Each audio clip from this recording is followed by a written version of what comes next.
সেমিকণ্ডাক্টৰৰ পিছত এইবাৰ আমি অসমখনক আৰু এটা নতুন পৰ্যায়লৈ লৈ যাব খুজিছোঁ। এডভান্টেজ আসাম দ্বিতীয়। অসমত বিনিয়োগ হওক, অসমৰ ইনফ্ৰাষ্ট্ৰাকচাৰ বাঢ়ক। ইনভেষ্টমেণ্ট আৰু ইনফ্ৰাষ্ট্ৰাকচাৰ চামিট।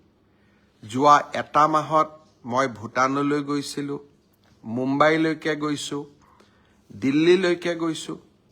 অসমৰ মুখ্যমন্ত্ৰী ৩৭খন ৰাষ্ট্ৰৰ ৰাষ্ট্ৰদূতে আহি সাক্ষাৎ কৰিছে।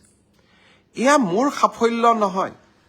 অসমৰ কোনো মুখ্যমন্ত্ৰীক UAEৰ এম্বেচেডৰ, UKৰ এম্বেচেডৰ, ফ্ৰান্সৰ এম্বেচেডৰ, ইটালীৰ এম্বেচেডৰ, জাপানৰ এম্বেচেডৰ, ছিংগাপুৰৰ এম্বেচেডৰ আহি সাক্ষাৎ কৰাই নহয়, ঘণ্টা ঘণ্টা সময় ধৰি অসমৰ বিষয়ে আলোচনা কৰিছে।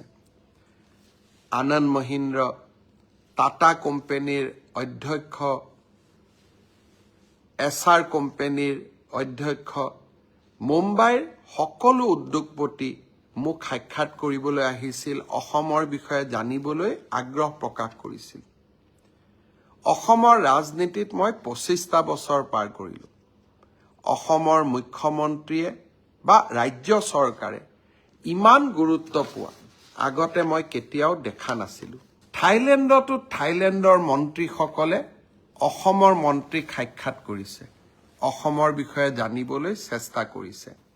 কংগ্ৰেছৰ এজন সংসদে কৈছে যে ইয়াত মেলা হ'ব, বিনিয়োগ নাহে।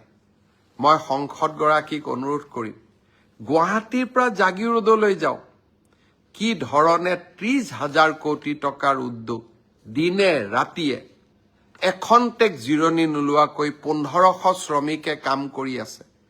2025 চনত মেড ইন অসমৰ চিপছ আমেৰিকাৰ গাড়ী কম্পিউটাৰত ব্যৱহাৰ হ'ব। আৰু এয়া আৰম্ভণি। 25-26 ফেব্ৰুৱাৰীত আমি আৰু বহুতো ভাল খবৰ শুনিবলৈ পাম। কিছুমানে অসমখনক লৈ সপোন দেখিব নোখোজে। মই অসমক লৈ সপোন দেখিব খোজো।